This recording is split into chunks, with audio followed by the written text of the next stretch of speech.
नमस्कार दोस्तों। नेपाल, चीन, अमेरिका, भारत, एक नया माहौल देखने को मिल रहा है। एक डर का माहौल सा भी लगता है, कहीं युद्ध तो नहीं हो जाएगा। और चीन क्या हमारे खिलाफ कोई बड़ी साजिश कर रहा है, जैसे बहुत से सवाल मन में आते। तो पहले समझ लीजिए कि ये चीन और अमेरिका तो बेगानी शादी में अब्दुल्ला दीवाना है।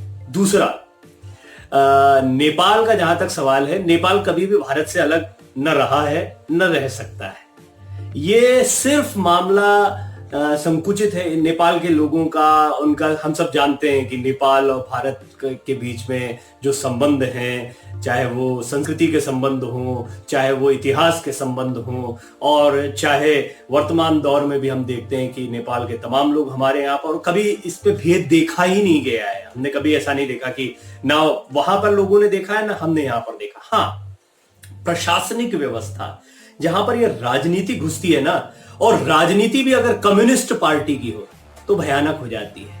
ये कम्युनिस्ट पार्टी ठीक वैसी ही है जो इस वक्त नेपाल में शासन कर रही है, जो चीन में शासन कर रही है। चीन का शासन हम सब जानते हैं, वहां पर तानाशाही है। वहां पर किस तरीके से आम आदमी की आवाज को दबाकर रखा जाता है, वहां पर किस तरीके से राजनीति के हितों को ऊपर रखने के लिए किसी हद तक, किसी नीचता तक गिर जाता है देश। ये हमने देखा है। और हमने ये अभी आपकी जो कोरोना महामारी के दौरान जिस तरह से चीन का रवैया रहा है पूरी दुनिया के प्रति, चीजों को छुपाने को लेकर हो, अपने यहाँ की व्यवस्थाओं को लेकर हो, अपने लोगों की जान की चिंता ना करना हो, जैसी बहुत सी चीजें हैं जिन्होंने ये साबित कर दिया है कि चीन किस हद तक गिर सकता है। तो खैर, यहाँ पर प्रश्न उठता ही नहीं है कि नेपाल के साथ हमारे संबंध। और मैं इस बात से भी इत्तेफाक नहीं रखता जो लोग कह रहे हैं कि नेपाल के पास इतनी सेना है, हमारे पास इतनी सेना है, नेपाल को इतनी गर्मी क्यों आ रही है। ये सब फालतू की बातें हैं। हाँ, नेपाल में भी जैसे हर देश में, हमारे देश में क्या घटिया लोगों की कमी है? बहुत सारे हैं ना, गंदी राजनीति करते हैं। हमारे यहाँ कितनी मुस्लिम तुष्टीकरण की राजनीति हुई है हमारे देश में, या हमारे यहाँ पर आरक्षण की कितनी भयानक राजनीति हुई है, आज तक उसका दंश झेल रहे हैं। तो नेपाल में भी राजनीति होती है। और यहाँ पर है इस वक्त जो केपी शर्मा ओली जो प्रधानमंत्री है, और एनसीपी वहां की जो party, national Nepal communist party जो है, वो बेहद बुरे तरीके से ट्रैप में आती जा रही है चाइना के। चाइना ने जबरदस्त कब्जा देकर, कर्जा देकर उसको अपने ट्रैप में ले रखा है। और एक चीज समझनी होगी, चाइना के रवैये को पाकिस्तान भी जानता है, नेपाल भी जानता है। मैंने पाकिस्तान के ऊपर एक वीडियो बनाया था कि किस तरीके से अपने वैक्सीन का क्लिनिकल ट्रायल करने के लिए पाकिस्तान को बलि का बकरा बनाया जा रहा है, और उस पर पाकिस्तान बड़ा उछल रहा था क्योंकि उसको अपनी अपॉर्चुनिटी दिखाना चाहते थे। अभी पाकिस्तान भी बोला कि भारत जो है वो अपने पड़ोसी मुल्कों के साथ ही है, और वो तो सब अपनी रोटियां सेकने में लगे हुए हैं। एक बात बहुत समझने जैसी है कि यहां पर चाइना जो है उसके लिए वो जो छोटा सा हिस्सा है वही एकमात्र रास्ता है। नेपाल और चाइना के बीच में पहाड़ों का एक बहुत बड़ा, ये समझ लीजिए पूरा एवरेस्ट, आपका पूरा हिमालय की जो रेंज है वो वहीं पर है। तो चाइना के लिए वहां से आना संभव नहीं है, तो वो बड़ा दुर्गम रास्ता है। तो उसके लिए वो जो छोटा सा दर्रा है, छोटा सा रास्ता है जिसको लेकर ये पूरा विवाद चल रहा है, वही एक बहुत ही आसान राह दिखती है। नेपाल को वो ल्यूक्रेटिव ऑफर कह लीजिए या अपने जाल में फंसाना कह लीजिए, कहकर ये हिस्सा जो है ये भारत का हिस्सा है। नेपाल इस पे अपनी दावेदारी ठोकने के चक्कर में, क्योंकि नेपाल, अभी आपको याद होगा 2015 में मधेशियों का जो मामला आया था, उसमें जब भारत ने अपनी सीमाओं को सील कर दिया था तो नेपाल की हालत 2 महीने में बहुत खराब हो गई थी।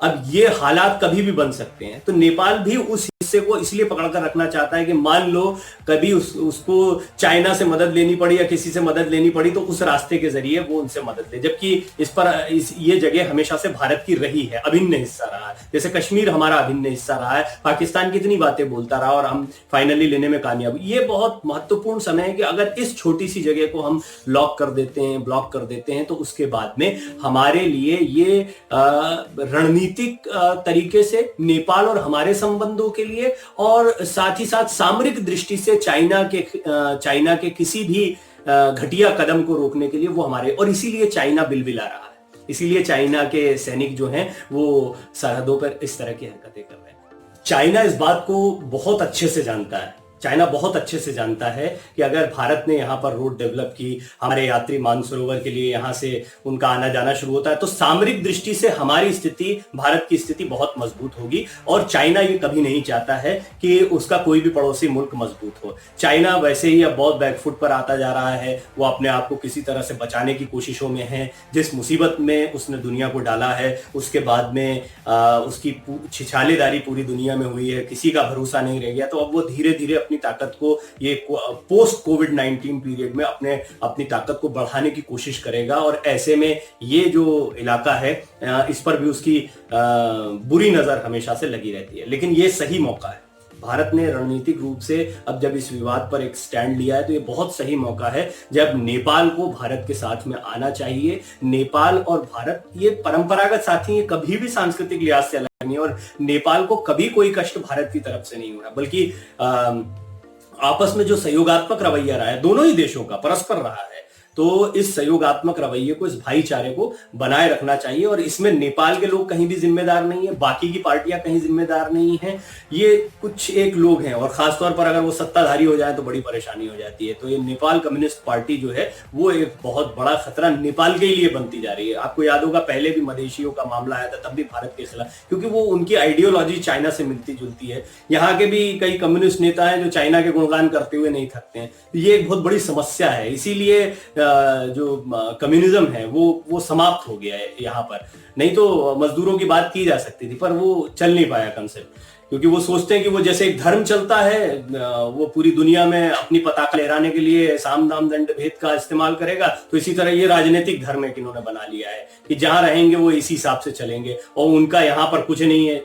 जैसे धर्मों का आधार यहाँ सांस्कृतिक नहीं है, ऐसे इस राजनीतिक विचारधारा का कोई आधार भारत में देखने को नहीं मिलता है। इंपोर्टेड है, बाहर से लिया गया है। तो कुछ अच्छी चीजें ली जा सकती हैं, लेकिन देख लीजिए आपकी क्या हश्र होता है। जो नेपाल का हश्र हो रहा है, वही जो चाइना का हश्र हुआ है, वही नेपाल का हश्र होगा। वही तानाशाही अभी इस वक्त देखने को मिल रही है। लेकिन भारत का स्टैंड बहुत जरूरी है, और मुझे लगता है कि इस विवाद के सुलझने के बाद, जो कि अब दिख भी रहा है उस दिशा में जाता हुआ, तो इस विवाद के सुलझने के बाद हम सामरिक दृष्टि से, संबंधों की दृष्टि से आने वाले समय के लिए और बेहतर स्थिति में होंगे।